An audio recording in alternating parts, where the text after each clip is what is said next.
So Matthew, can you hear me? Yes, I can, Sam. Thank you. Excellent. Okay, so Supervisor Pyska, I think we are ready to start when you are. Okay, I'll wait for 6 o'clock. Correct, yes. Okay.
Good evening, Lake County. Thank you for joining us tonight for this town hall to discuss tree mortality and fire preparedness. I'm Jessica Pyska. I'm the District 5 Supervisor and Vice Chair of the Risk Reduction Authority. This event has been created by the Lake County Risk Reduction Authority and the Tree Mortality Task Force that has been recently formed in response to the extensive die-off of so many of our trees. We are incredibly fortunate here in Lake County to have so many dedicated professionals and volunteers who are committed to working toward a more fire-safe community. And tonight, we bring you many of the resources and programs that have been developed to do just that. Tonight, I am pleased to welcome our UC Extension Forester and entomologist, Dr. Mike Jones, who will be discussing the science behind what is happening. We will also hear from PG&E with updates on their vegetation program. Chief Paul Duncan will give an early fire season update and on community resiliency projects. Corinne Woodard with resources for large property owners, and Clerk, Clear Lake Environmental Research Center, and Terra Tribal EcoRestoration Alliance will give summaries of their projects. We will have a few minutes at the end. If you have questions, you can put them in the Q&A chat. I want to thank everybody who collaborated on this event, including North Coast Opportunities and Tammy Alexey, for all of her hard work and attention to this project. Let's get started with Dr. Mike Jones. Good evening. Thank you, Supervisor Pyska. I appreciate you having me here and giving me the opportunity to talk about the conifer mortality that we're experiencing in Lake County. So I'm going to start my presentation. I will turn off my camera just to help with streaming. Just wanted to see what I look like.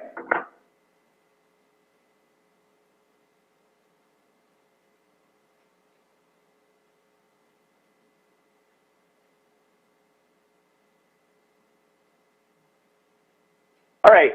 So as I was introduced, my name is Michael Jones. I am the UC Cooperative Extension Forest Advisor for Lake County, and my background is forest health. I'm an entomologist by training, and so I specialize in forest pest disease and integrated pest management. So I'll be talking generally about conifer mortality in Lake County and trying to introduce a little bit the ecology and the biology behind the current infestation that we're experiencing. So as an entomologist, I always have to kind of step back and kind of give context to the current situation. And so I like to step back and think about from a holistic, that 30,000-foot view, and we're thinking about really what this is a forest health issue. And when we think about forest health, that means a lot of different things, but it's important to remember that forests are dynamic. So even though we think that the green is the permanent thing, that forests are actually changing rapidly, right? Even though we can't necessarily detect that, they're very dynamic systems. Disturbances are incredibly important in forests, and so for us, we're a fire-adapted ecosystem, so fire is crucial in the health of our forests, and so are other types of disturbances we'll talk about tonight. And when we think about forests and forest health in particular, we really are thinking about this from two perspectives. From an ecological perspective, in which there's these natural processes that lead to sustainable ecological conditions. So fire and insects and diseases, for example, are ecological processes that create these these forest conditions. And then a utilitarian perspective in which we're thinking about the forest from our perspective. How do we value the forest? How do we gain resources, or what do we want from our forest systems? And these can work against each other, or they can be synergistic. And we'll kind of talk about that. And this is an important way that we think about this because, as I'll explain later, it really dictates how we think about managing our forests and what we do when we have outbreaks and infestations like we're currently experiencing. So let's focus on the idea of what disturbances are. They can be abiotic, so it can be things like weather, which I'm sure we're all familiar with these kinds of concepts, but it can be weather, and you know, that's a lot of different things. Climate change, for example, drought, which we're all very familiar with and is perhaps one of the most important abiotic disturbances that are currently affecting our forests in California. Fire, also equally as a significant factor right now. And asteroids, I'm not going to talk about that, but if anybody's familiar with Tunguska, you can think about that kind of impact on a forest ecosystem. So this is fire impact. So the other kind of aspect that we're going to think about and what's really important in our conversation tonight is those biotic disturbances. So anthropogenic, us, we certainly are a huge disturbance in these ecosystems, and it can be good, bad, or maybe we don't think about it good or bad, but it certainly does influence the way the forests look today and how their health is currently affected. But then animals like bears or squirrels or things like that can do damage to trees or forest ecosystems. And then specifically, we're going to be focusing on insects and diseases, insects in particular. So again, thinking back to those two perspectives that when we talk about and look at forest health, we really want to think about it from two ways. And I focus in on this, again, because it's really important when we think about insects is that all we see right now are the dead trees on the landscape, and we know that they're caused by bark beetles and forest pests, and it's really kind of perceived, and it really does have a negative impact on us because it's a direct impact. But it's really important to remember that insects are a natural disturbance. The insects that we are observing and detecting in this current infestation are all native, and so they're serving a really important ecological process in which they're a disturbance that helps maintain that dynamic heterogeneity in forest structure.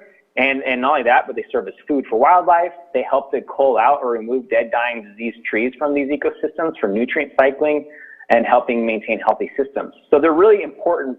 They have a really important role, and they're crucial to maintaining the health of these systems. So it's not that they're necessarily bad. It's just that from a utilitarian perspective, they become pests because they create economic impacts, and that we're directly competing with them for resources, right? So, for example, like if you're producing timber and you have a bark beetle outbreak, it's impeding your ability to produce timber, or if you have aesthetic or recreation value, or really what we're worried about in context for tonight's talk is wildfire risk. And so thinking about how having all these dead, dying trees on landscapes creates a fire risk. You know, it's not that insects are inherently bad, it's just that when they directly compete with us, it becomes an issue. Particularly when we live and work in the same kind of places that the mortality is occurring. So, right, we're currently experiencing landscape level conifer mortality. How do we get to this point? So insects, as I mentioned, insects are on the landscape. They're always here. It's not like they just appear out of nowhere. They're always here, but you don't see a lot of mortality all the time. What happens is that those disturbances that we talked about have to align, right? So we have to have a lot of different factors come into play, and we will certainly, I'm sure all of you can think about a lot right now that have created the conditions, but they all have to come to align and create ideal conditions for bark beetle outbreaks to occur or for mortality to occur on the landscape. And so this is Loch Lomond, and this is, I think, down in England or Poet Valley. So we're basically tracking this kind of landscape level mortality event outbreak that pretty much from northern Mendocino County through Lake County into northern Napa and Sonoma County. So it's a pretty significant outbreak that we're experiencing. I maybe correctly or incorrectly have been comparing it to our little version of what happened in the Sierras a few years ago. So how do we get to this outbreak, right? We have insects on the landscape, we've created conditions, and the disturbance have aligned. Those conditions have created an alignment of disturbance factors. And how do we kind of get from having stressed forests, that we'll talk about what those disturbance mechanisms are, to having tree mortality. And so this is a very crude breakdown. If anybody's more familiar with bark beetles, I apologize. It was just my best attempt to kind of try to explain this topic. Basically, what's happened, and what we're kind of, and when I say we, myself and my colleagues, forest health colleagues, what we're kind of following is we had significant years of wildfire.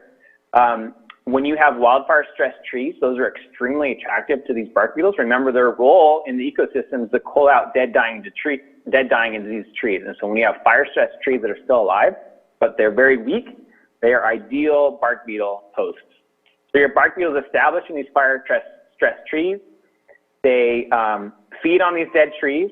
They can complete multiple generations each year. And as they kind of infest this tree in the system, they spread to all the other fire stressed trees, and then eventually they run out of host resources. As they run out of host resources, they expand or spread.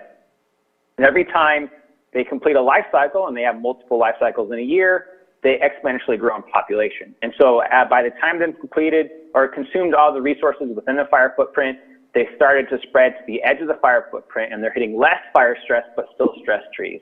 And they're attacking those trees. And now because their population is really high, these trees are healthier, they use a strategy called mass attack. And basically what that means is all the beetles collectively attack one tree at a time, or not one tree, but in this scenario, we're focusing on one tree. All these beetles will attack one tree at a time. If the tree is really healthy and vigorous, it will pitch them out. So it physically pushes the beetles out of the tree as they're chewing into the tree. And this is the sap. If the tree is stressed, either because it's fire damaged, or it's in a crowded, dense forest, it's competing for resources, or it's water stressed because of drought, it doesn't produce that pitch, and these beetles can successfully colonize that tree. As their numbers build up inside that tree, remember exponential growth, all that feeding eventually kills that tree. And this is a positive feedback loop. So each time they infest a tree and successfully colonize, reproduce, they produce an exponential number more beetles.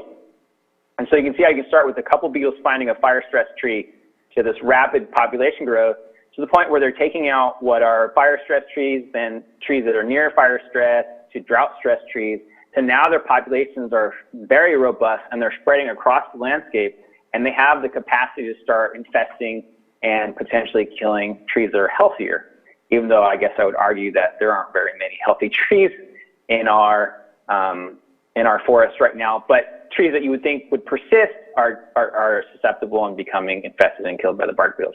So that's how it works. It's a positive feedback loop. As their populations grow up, bigger and bigger, they can infest more areas they cover. They get larger and larger, and eventually get to the point where you have these massive landscape level bark beetle outbreaks and extensive conifer mortality.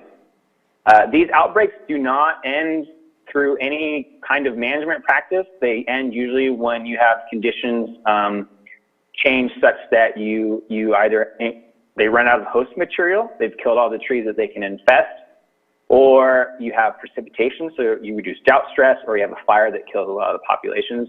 Sometimes you have predators, predation, and competition help control them as well. But remember, we have to have disturbances aligned to create conditions for outbreaks, and then you have to have basically the synergistic alignment fall apart for the outbreak, the infestation to collapse as well. So what are, in this particular, or our particular outbreak, I'm just going to talk, I'm not going to go into a lot of detail, but I'm just going to introduce you to the main players here, the main insects that we're observing. And I just want to point out before I go into this, remember that it takes a lot of other issues to create conditions for the bark beetles, for the insects to kind of establish in their populations to grow. So we call them secondary pests. So I know it's really tempting because by the time you notice a dead tree, it's infested, and you're like, oh, the insects are kind of a mechanism here. But really, they're just the sign of a larger suite of forest health issues, and they're kind of the last aspect of that decline in that tree. So we call them secondary pests because they're not usually the primary agent of mortality. Some conditions they are. So, but that's really important because, we want to frame this around the fact that it's not just the insects that are here, it's that the forests are not that healthy to begin with, and we have to improve those health. So I'll talk about some management strategies in a little bit. So we have Western pine beetle. Ponderosa pine is the primary host. And so as you can see, you'll see that in most of these little beetles that they're very fond of stressed trees, and they can mass attack to kill relatively healthy trees. I would say that, there's always an underlying condition that's never a perfectly healthy tree. The big map in the upper right is a risk map from the Forest Service. You can see that the more red is a higher percent or higher basal area loss of the host trees. So you can see that we're looking at pretty significant outbreaks in kind of this coastal forest in the national forest, primarily because of wildfire, but because of drought. And you see that we're pretty impacted too in our area, and this is what we're currently experiencing. You can identify bark beetle species by the host tree. By the feeding galleries, we call them galleries. These are like the feeding tunnels they leave under the bark, and also, well, by the shape, but usually you rarely see them, but sometimes by the pitch tube and the kind of pitch that they produce. So this is Western Pine Beetle again, in Western Pine Beetle. And I didn't point it out earlier, but I should note here that these bark beetles, I mean, the biggest species is no bigger than a match head, which again is, in my mind, pretty fascinating that such a small insect can have such a significant impact on massive trees. We have red turpentine beetle, again, like all pine species, commonly found in fire-injured trees. So a very common host here. You can see this is a fire-injured Ponderosa pine, and these are those pitch tubes where the beetle has successfully attacked and is colonizing that tree. Here's the feeding.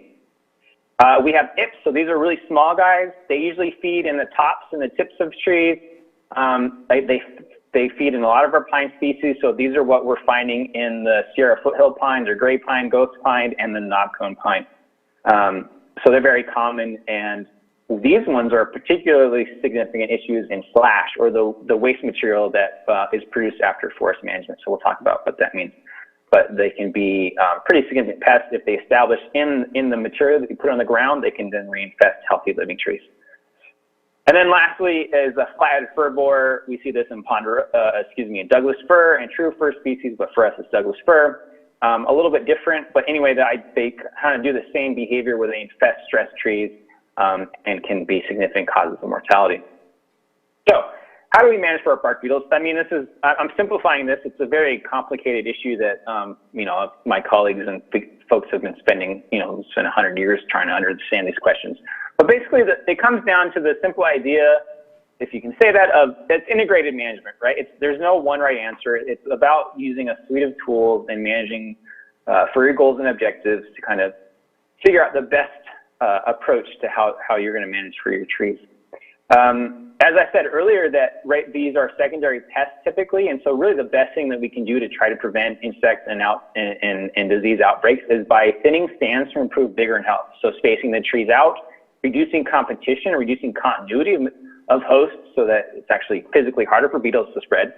And so by spacing them out, you're improving their access to water and nutrients, and so you can improve their health and prevent them from becoming infested. Because remember, if they're healthy and vigorous and they have lots of water, then they can physically defend themselves from actually being attacked.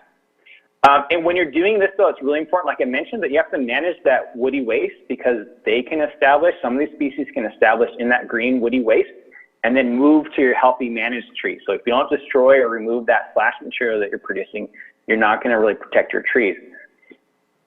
And this is true of stands where you don't have infestations, but also where you do have infestations, you can accelerate or increase insect populations in areas with bark beetles by producing a lot of slash. So managing that waste material is really important.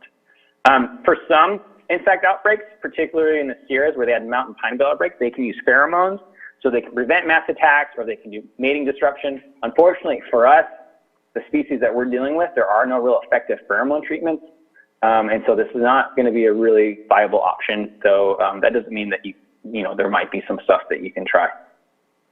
Then there's chemicals. Insecticides work really, really well for bark beetles. They have to be applied to trees before infestations. They usually work by contact. So these are contact insecticides where the entire main stem up into the canopy and all the branches are treated so that when the bark beetles land and they start to gnaw on the bark, they ingest an insecticide and kills them. So remember, insecticides work really, really well. It's very expensive, and typically they're reserved for high-value trees and really high-value hazard areas. But again, the entire tree has to be protected, be covered, and it only works before the tree is infested. Now, once the infestation is established, the best strategy is to remove and destroy infested material. So you have dead trees that we're worried about for fire risk, but when the tree is dead, the bark beetles are already gone. And really where they are is in the trees adjacent to the trees that are declining or showing yellowing canopies or losing their foliage. These are the ones that we need to get down on the ground, because remember, they grow through exponential population growth. And so you really want to get those trees where the bark beetles are developing and growing on the ground and destroy that material before they emerge. And so that can be just felling it and bucking it up and doing lop and scatter, or chipping, or some kind of pile burning, something to get those trees on the ground to really manage those bark beetle populations. Because one of the ways that we can't eradicate or prevent an outbreak once it's established, but we can kind of try to mitigate or control localized population dynamics by removing those heavily infested trees. And then at the same time, we're also thinning, again, those trees that appear uninfested to help improve the vigor of the trees that are there, that are left over, so they're more resilient to the populations of the insects that are still there. And then if you're really thinking about, you've had 100% or near 100% mortality on your stand and you're trying to do reforestation, think about planting non-susceptible host species. I certainly think that doesn't mean, planting some, I don't know, some southern species out here like longleaf pine or Monterey pine from the coast, but it definitely means thinking about, if you are planting back your host material, that you're managing long-term for the health of those plants and how you're going to,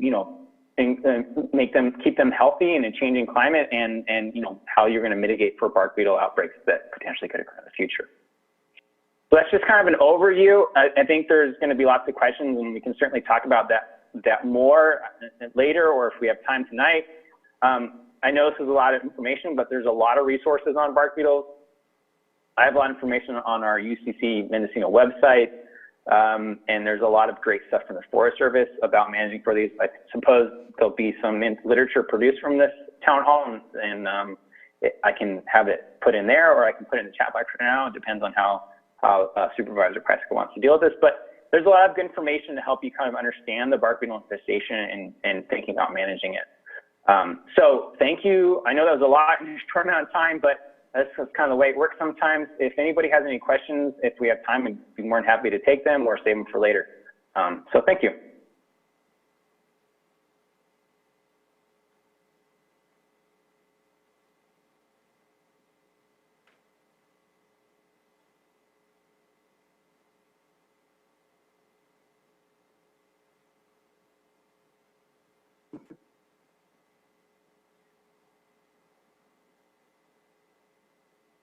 All right, well, thank you so much. Just a quick mic check.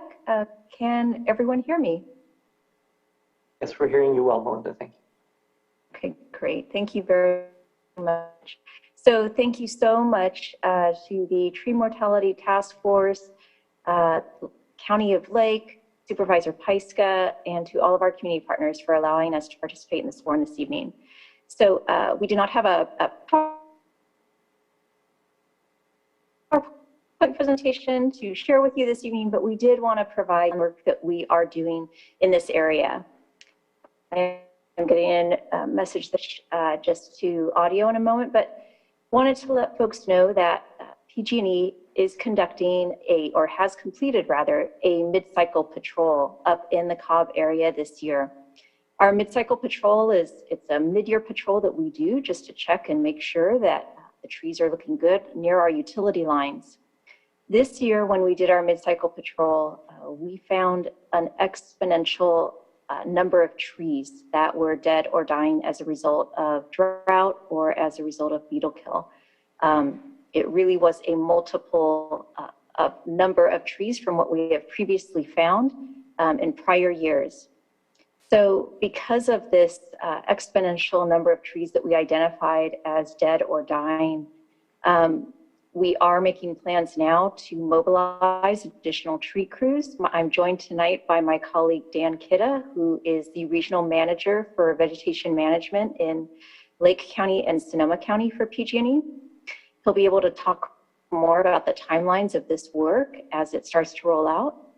And we just want to make people aware that there, especially in the Cobb area where we have identified this larger number of dead and dying trees near our utility lines, there will be increased activity from tree crews, and we have reached out to the impacted parcel owners where we have identified trees on their properties. So we have sent out some automated phone messages, and we will be also reaching out and doing additional customized outreach for any parcel owners who we haven't been able to reach so far with those phone calls, the 2 phone calls that we've made over these last couple of weeks.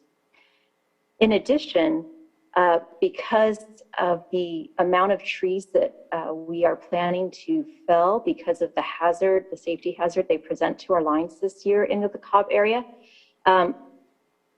as part of our routine work, we do not normally engage in hauling of wood. That is it does belong to the property owner. But because of the significant and unprecedented impacts for this specific event this year in the Cobb area, we will be offering the parcel owners the option to have the wood removed. So we will be coming around most likely with a secondary tree contractor who will reach out to the property owners after the tree work has occurred. The property owner will need to sign off on an authorization to do. They can also choose to chip and scatter for those limbs that are 4 inches or smaller and leave the larger pieces on property if the property owner would still like to use the wood. So we will be offering that for this event for this year as well. After Dan is finished reviewing the timelines of the work that we anticipate doing, I will also share a slide with a phone number and an email address so that if folks have questions about the work that we're doing, if they're not sure whether or not we've completed work on a parcel or if we're coming back, please call that phone number and we can get a case manager assigned to this and answer the questions. So with that, I think I've covered it. I will turn it over to my colleague, Dan Kidda. Yeah, good evening, everybody, and thank you, Melinda. As Melinda mentioned, I'm Dan Kidda with Vegetation Management and PG&E. And before I talk a little bit about our schedule, I just wanted to describe some of the programs I'll be reporting out on.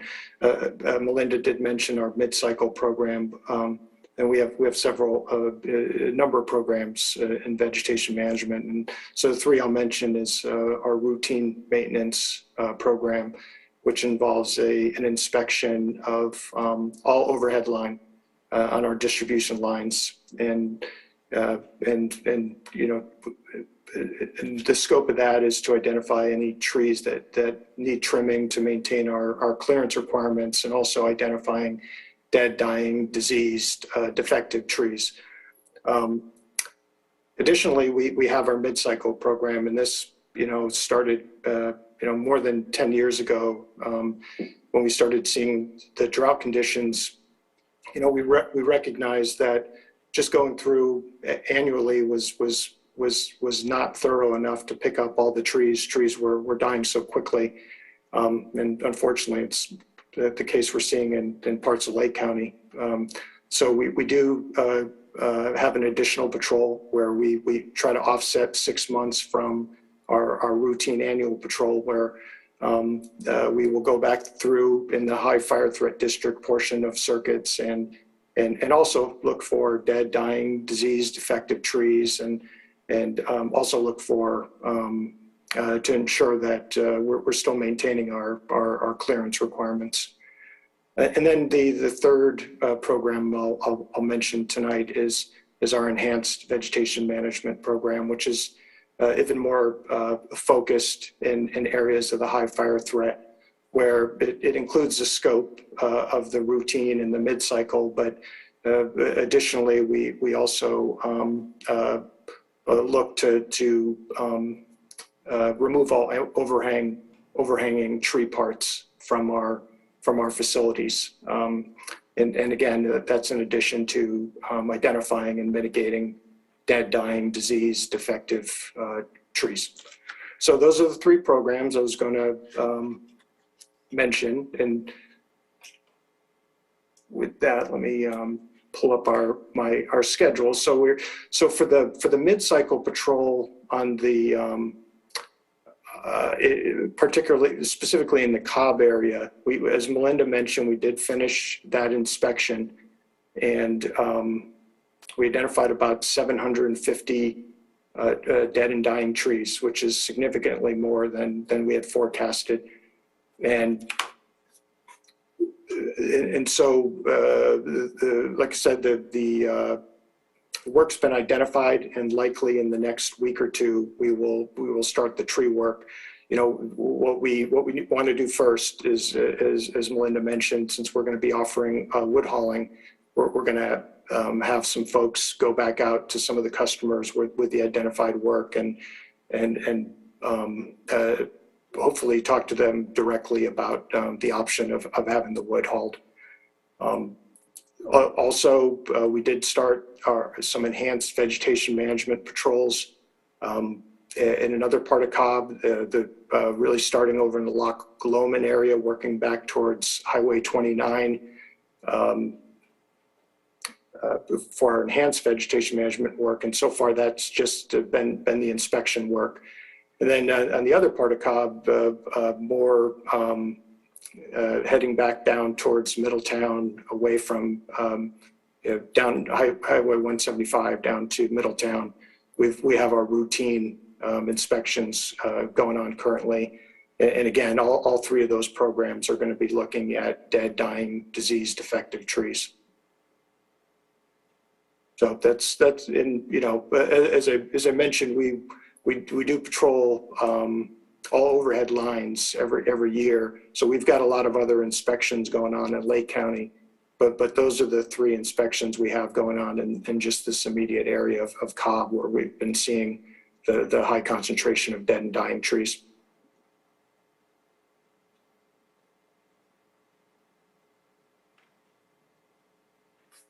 Thank you very much, Dan. And we will be available to answer questions at the end of the presentation this evening.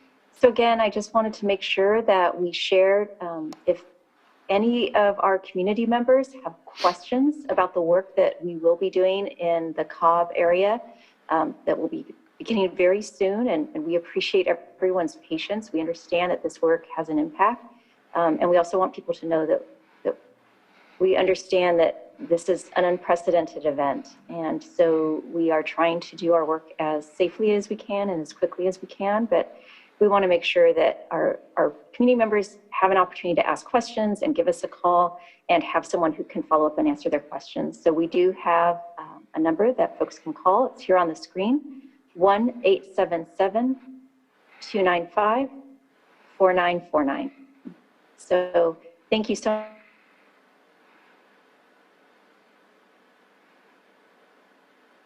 much for your time this evening, and really appreciate your attention tonight.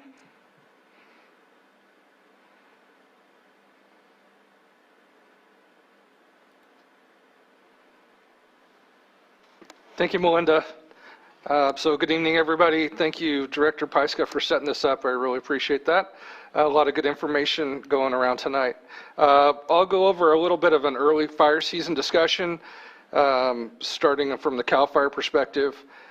We have not had significant rain since December. That's really causing our environment to dry out here. The fuels are not what they need for their moisture levels, and we're getting some pretty high energy release components as things are burning. We have had several controlled burn escapes, none to the size of significant worry, but when we start having a lot of controlled burn escapes, it's just a sign to the fire managers that we need to be cautious and make sure the message is getting out for folks that are doing the controlled burning. And then we've had several of our fires that have been suspicious in origin, but of note in our West Division over in the Sonoma County area, where we're seeing the timber model being very susceptible to fire spread, which is unusual for a March time period. So that is of note for us. The significant pine treatle mortality, which was discussed earlier by Mike.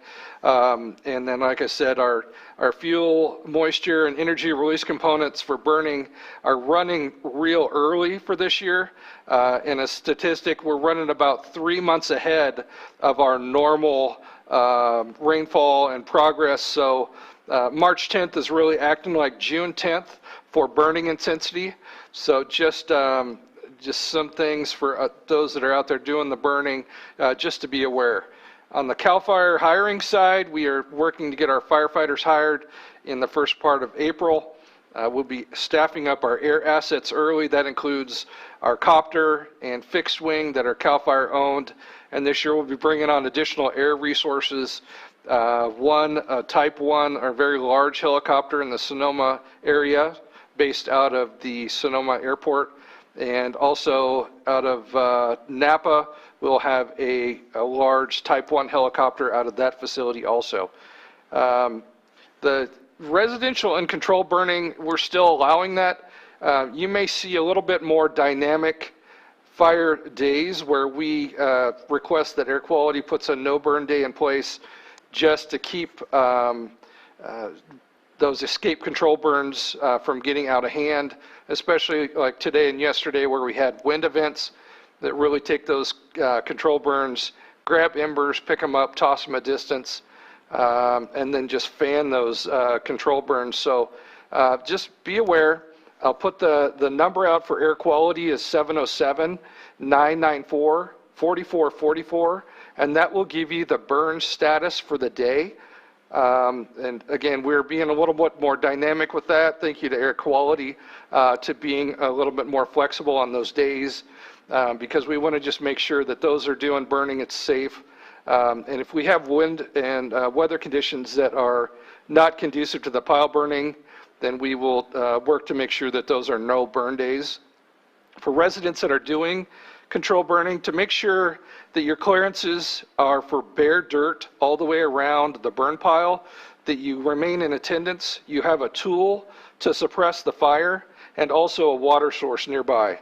If you're leaving for the night, we ask you to completely extinguish the pile so it doesn't continue to burn, and if we do have overnight winds, they don't grab those embers, throw them around, and we have an escape of that control burn. On the Community Wildfire Resilience Project, we're running several.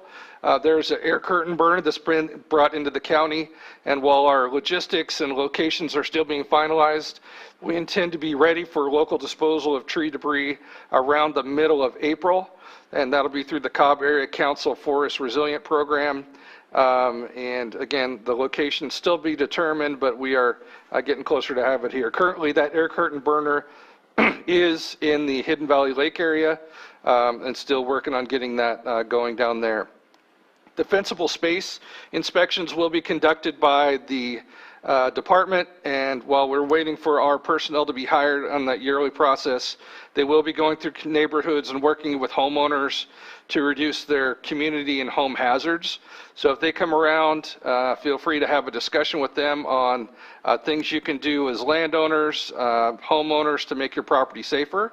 They should be handing out equipment and having dialogue with the local residents. On the local egress and fire safe corridors, through a grant, South Lake County Fire obtained an excavator and masticator to be used on our local escape corridors to increase the roadway clearances. We're still waiting for delivery of that equipment, but once it is here, we'll be working in and around communities and those escape corridors to improve safety of the roadways. Also on the South Lake side, the Operation Force Multiplier is a program that we had through the South Lake District where we hand out tools and fire extinguishers to residents through a grant. That program was paused due to delays in equipment delivery, but we look to get that back up and running before summer. And again, it puts the tools and extinguishers in the hands of residents to allow them to put a fire out or suppress it while the fire is small. We'll still come out there and assist with the extinguishment, but it does really help to keep those fires small. And we've been working over the winter on communications hardening. So those are increased clearances around our critical communications infrastructure, just so we don't have failure of those during a fire event. Just in closing, just be a good neighbor. That's what I ask. If you have a lot that's covered with tree debris, high weeds, brush, work to get those hazards removed and the community safer. Community safety is really about everybody in the community. It's not just one person, and it does take a whole group. So if you have a neighbor who has a hazardous lot, you can't have a dialogue with them, they don't want to clear it up and reduce that hazard, you can make a report to the county code enforcement.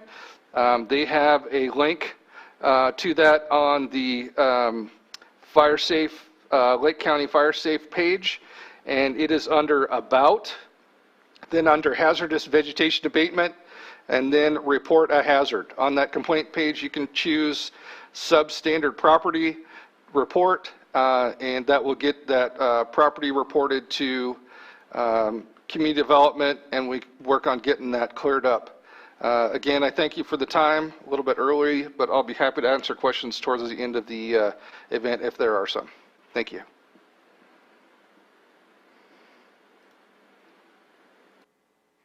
Good evening. I'm Corinne Woodard. I'm the District Conservationist for the Natural Resources Conservation Service here in Lake County. That's NRCS in government acronym speak. We are part of the United States Department of Agriculture. And what we do is we provide farmers and ranchers with financial and technical assistance to voluntarily put conservation on the ground. And our conservation work is intended to help both agricultural operations and the environment. So how does that relate to forestry? Well, we consider forestry agriculture. If you have trees or you have property that is capable of growing trees, you are considered a farmer. So how can we help you? A couple different ways. We have, I'm going to cover two different things kind of briefly. One, cost share programs and technical assistance. So cost share incentive programs, we offer financial assistance to help landowners address forest health issues. This could be removing dead and dying trees from beetle mortality. This could be thinning overcrowded forests to help with fuel load issues, thinning and removing understory to reduce ladder fuels. We've done a lot of post-fire work and forest restoration, and also replanting trees. That's just a kind of a short summary of our forestry related work. But all of those things are potential things that we can cost share on.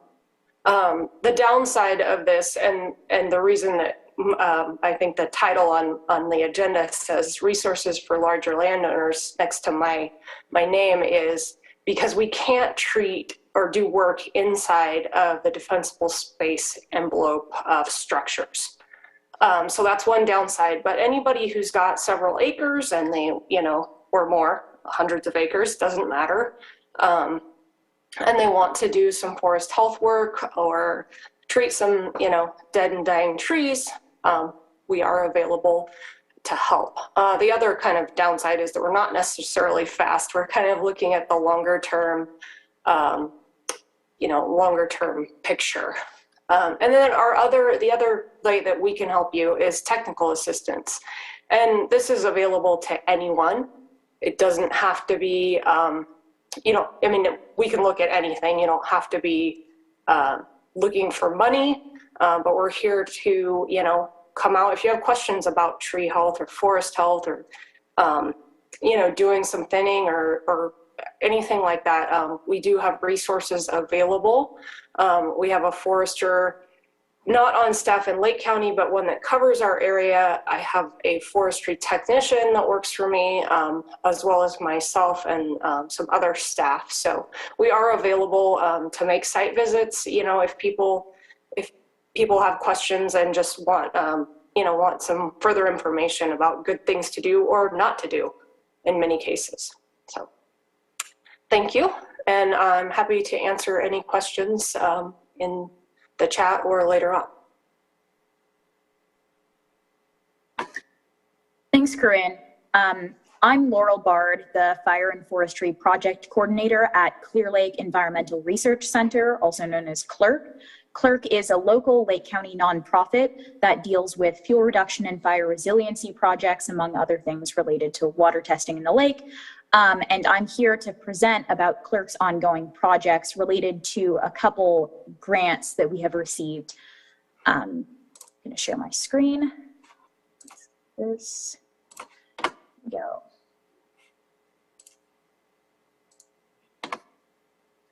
And I'm going to turn my video off in case, actually I won't, I will keep it on. So Clerk has received a couple grants from CAL FIRE, a fire prevention grant and a forest health grant that we have been using to perform fuel reduction and forest health projects across Lake County. For our fire prevention grant, we are really focusing on that area that sort of is within the defensible space or the wildland urban interface zone.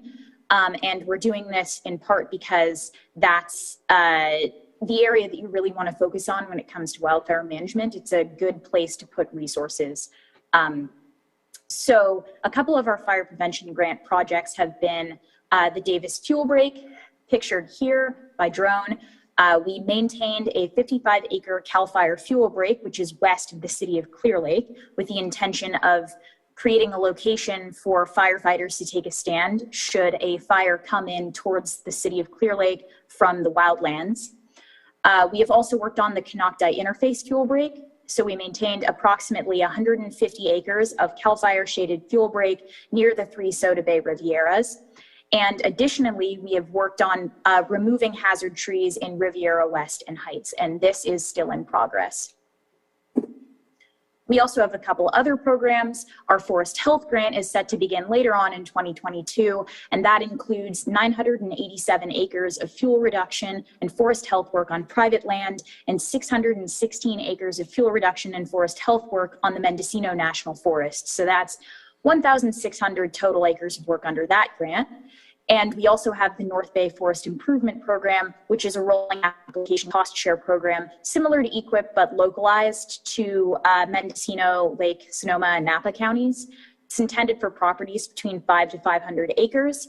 The ideal project size is between 5 and 20 acres, and there can be an up to 80% cost share for landowners in disadvantaged communities.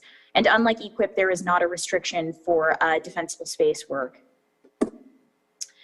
Our final project, this is actually a subset of the fire prevention grant, is tree removal on Fox Drive, and this is drone footage of that area.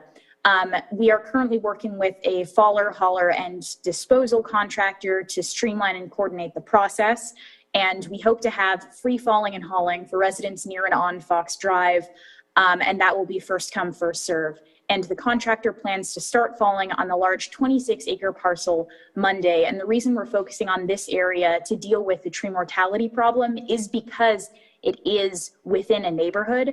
As Mike Jones said earlier, tree mortality can be a natural part of the forest process. And we really want to focus on addressing this problem where the risks of wildfire, so of dead trees essentially torching in a wildfire, is high. So that's why we chose this area to focus on. And this is finally an illustration of all of Clerk's treatment areas circled in blue, just to give you an idea of the distribution of projects across the county. And I can take questions after, we all go. Thank you.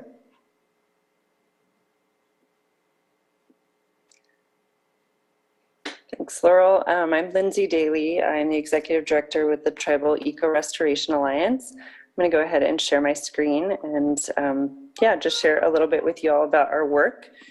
Let's see here.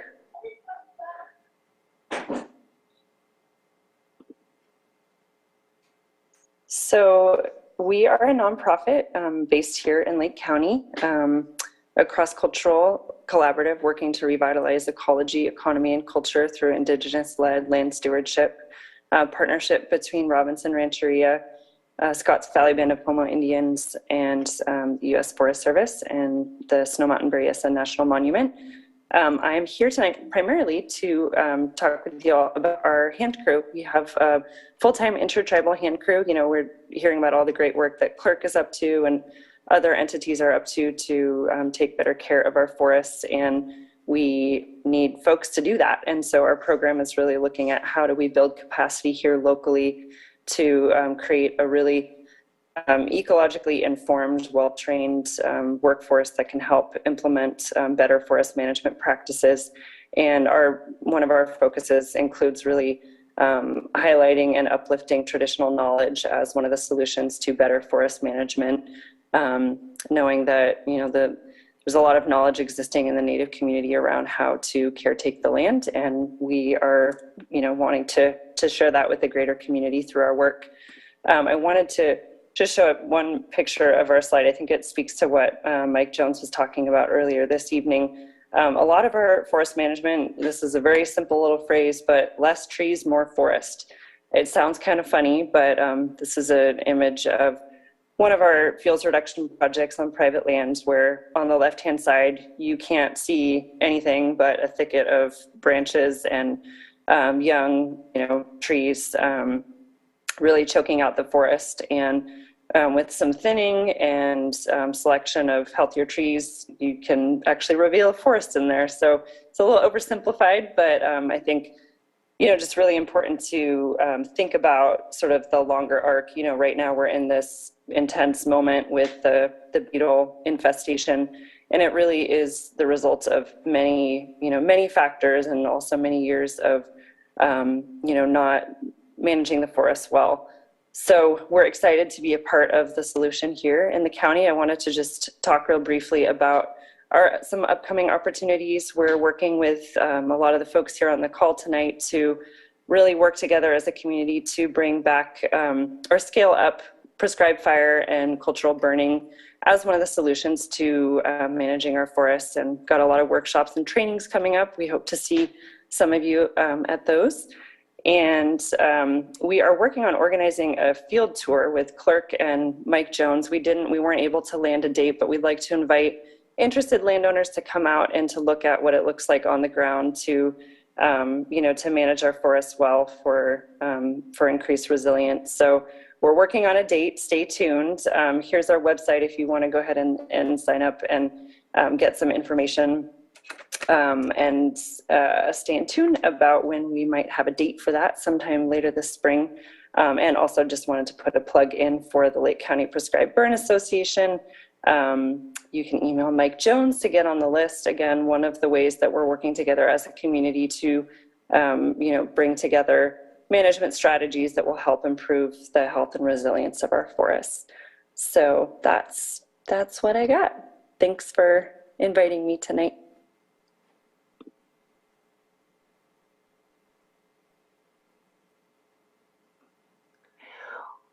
Well, I hope everybody is as inspired as I am with all of the work that's happening around our county. We have so many volunteers, and we have professionals, and the collaboration with the tribes.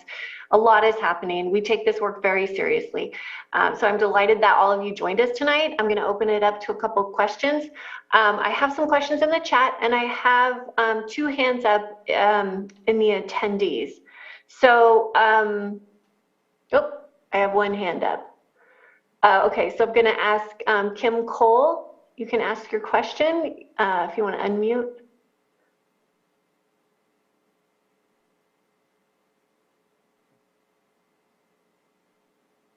Kim Cole, are you able to unmute and ask your question?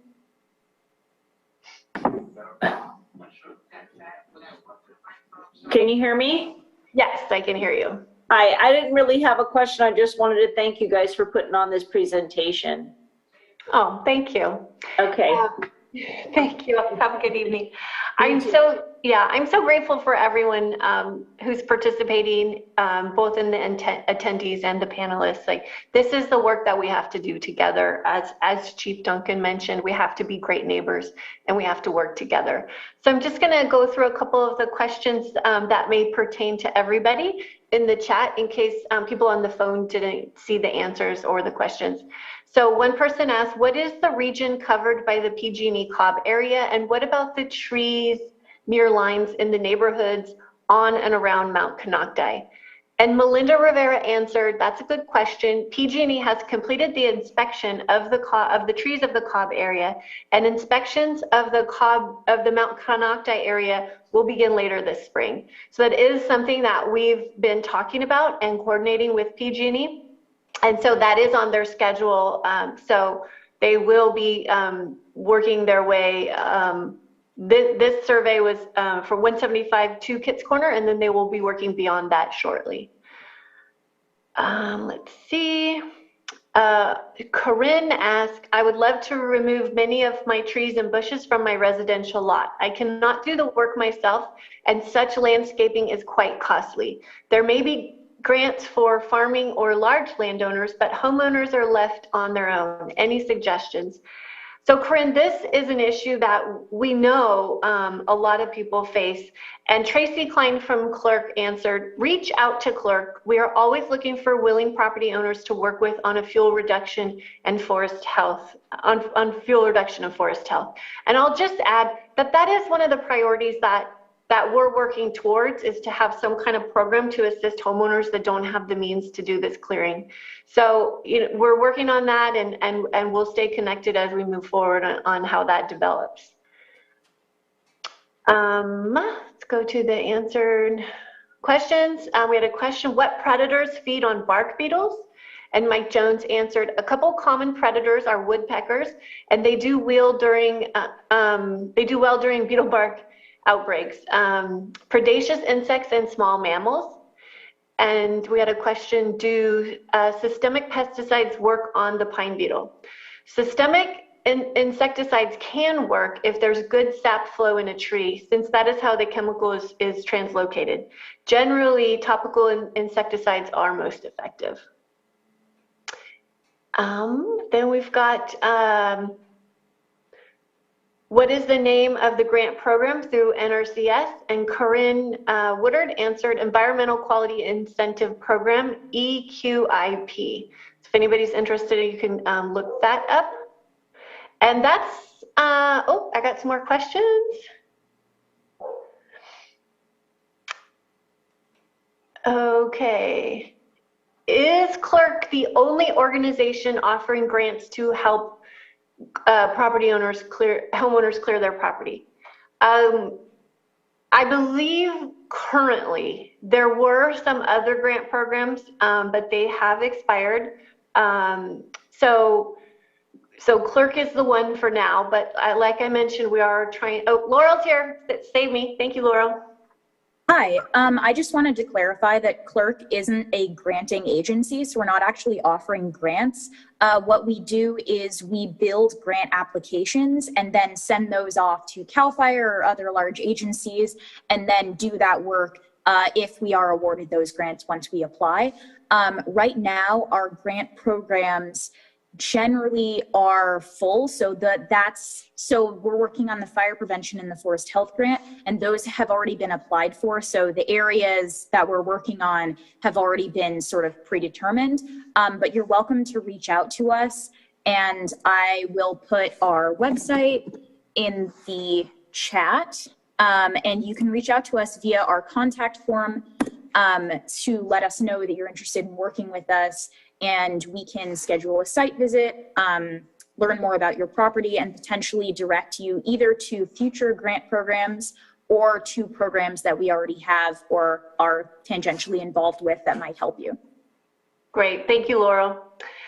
Rachel Elkins has put this in the comments, so I'm going to read it out to you. Wait a minute, where'd it go? There it is. UC Cooperative Extension in Lake County has an excellent fire safe calendar available at the UCC office on Lakeport Boulevard. The calendar provides details on how to make your landscape fire safe and was written and produced by the UCCE Master Garden Program. Contact our office at 707-263-6883. And that's a good point, Rachel. Thanks for bringing that up. Last year we did a presentation similar to this. A little more general, but we did have the Master Gardeners on, and they gave a presentation on fire safe landscaping. So if that's something that you're interested in, the Master Gardeners are a wonderful resource for our county. And I encourage you to reach out to them and they have all kinds of advice on what to plant near your home. And they also they're out and about at different events, and they'll have a table, and they're going to be providing a lot more tree resources too. So definitely reach out to them if if you've maybe got a smaller lot and home and you want some questions on landscaping answered.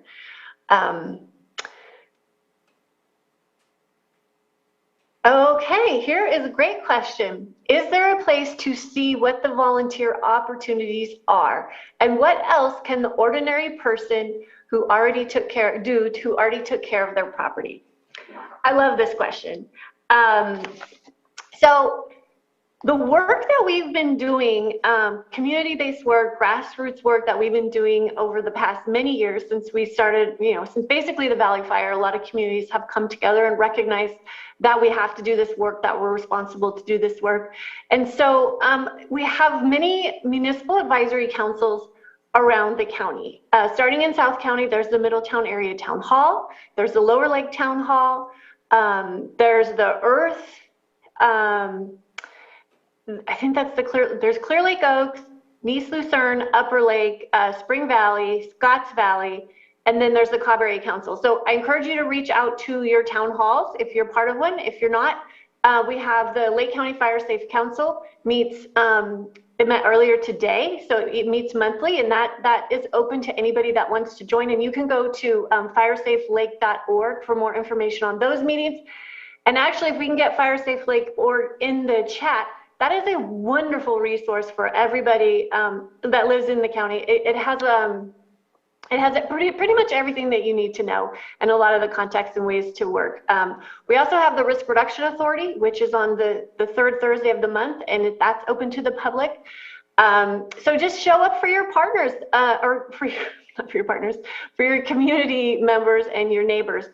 The Middletown or South Lake Fire Safe Council has in the past, and Cobb Area Council has also had a Neighbors Helping Neighbors work day.